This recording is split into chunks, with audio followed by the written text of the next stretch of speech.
I just wanted to talk about female main characters in romance books because that's what I write. I write romance, I write romantic suspense, write hockey romance, and right now I'm writing a horror romance. So anyway, uh, when there's I see used to see a lot of female main characters who didn't like being a female. It seemed like, in a way. Of course, they had a good time with the male main character, but the thing is, anything female, they didn't like wearing dresses, didn't like to cook, didn't, uh, you know, they were just as deadly as the guy, which, hey, no big deal. I still read them.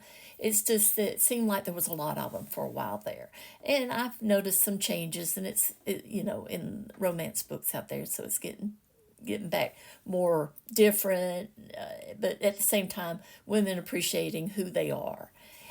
So that's kind of the way I look at my female main characters in my books, is because uh, for example, the very first debut book was Circle of Desire.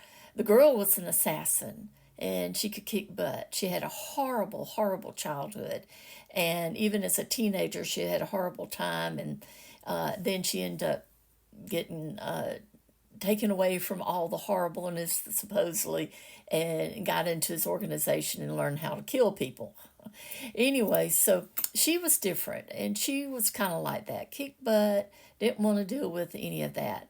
Well, the second book in that series, which was the second one, Circle of Danger, I had a female main character on there, in which she wanted to be like that other character, but she couldn't. Because how many times have we all tried to do something, we thought that that's what we wanted, and it looked like it's really awesome, and then we found out we just did not have the makeup, as a person to be able to kill and do stuff like that. So she found out she did not. And then the third one, she was good at it. But she loved being a woman, didn't mind wearing dresses and all this kind of stuff. But she had other issues. All the characters always have issues. Then then I have quite a few books in which the females are very, take charge and all this.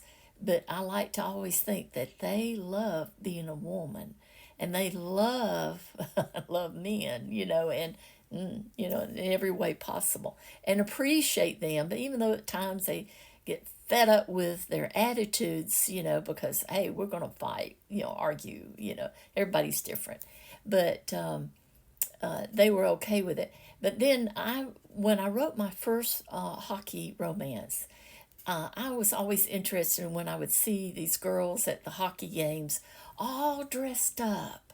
I mean, they'd show their stomach and they have a short skirt or real tight pants and their hair was just so so. And I knew what they were, especially when they would get down close to the hockey players and stuff, and you'd see them in other areas of the arena. And, they're puck bunnies, and nothing against them. I mean, go, that's what you want, you go for it, girl. And so, but I always thought, sometimes these people who do those things have a reason to be the way they are. And I started thinking about it, and I decided to write my first hockey romance with a puck bunny as the heroine. And she is. And she had, again, a terrible childhood. But to her, she didn't think it was terrible. It was just her childhood. She wasn't really mistreated, as in physically abused or anything like that. She was kind of ignored because she was a kid and in her mom's way and all this. So it was somebody I felt sorry for, and I wanted her to have her story. And in the beginning of the book, she's kind of a little mistreated because the hero was very, very ambitious, a hockey player, of course, very ambitious. He wanted to get into the first line. He kept finding himself in the fourth line, and Sorry about that. I had a little interruption. Anyway, so I felt like that heroine needed her own story told and kind of show why she was the way she was. She was not a real strong girl at first, but when you read the book and you really pay attention to what she's going through and what she believes in that hero because he had gone off to Russia and left her behind. Now, he left her behind for good reasons, he thought, and made sense to me. And he also was, while he was over there, something happened to her. He had no way of knowing what's going to happen. So it wasn't totally his fault in that regard, but he should have protected her more, I guess you could say. Anyway, so I enjoyed writing that book, but sometimes I think the reviewers they were so harsh on the female, and you know what? Not all females are strong.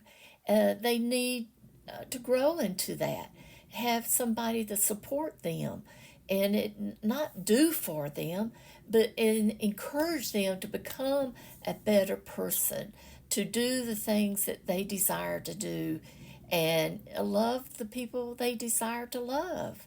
So anyway, that one's called Crossing the Line, and I just really enjoyed writing that book. And then of course the second hockey book, Fake Play, the heroine is she got it together.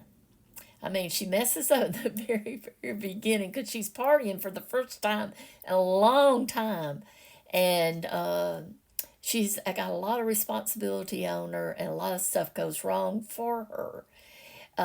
So, I got in my books, I got, those that kind of mess up and have to learn, and the others that don't know that they don't have a good life and they find out they could have a better one and didn't even know they had a bad one. So I just like all kinds of heroines. I love seeing how all women handle certain situations, strong or not. And, they deserve their little love stories. And anyway, well, all right. I know I talk slow and I talk too much sometimes. So hopefully you hang in there and check out my books. And hey, maybe one book you may not care for the heroine, but the next one, I can promise you, you probably will. If you got any questions, you can leave them in the comments, and I'll be glad to answer. And hopefully, I'll talk to you again soon. Thanks. Bye.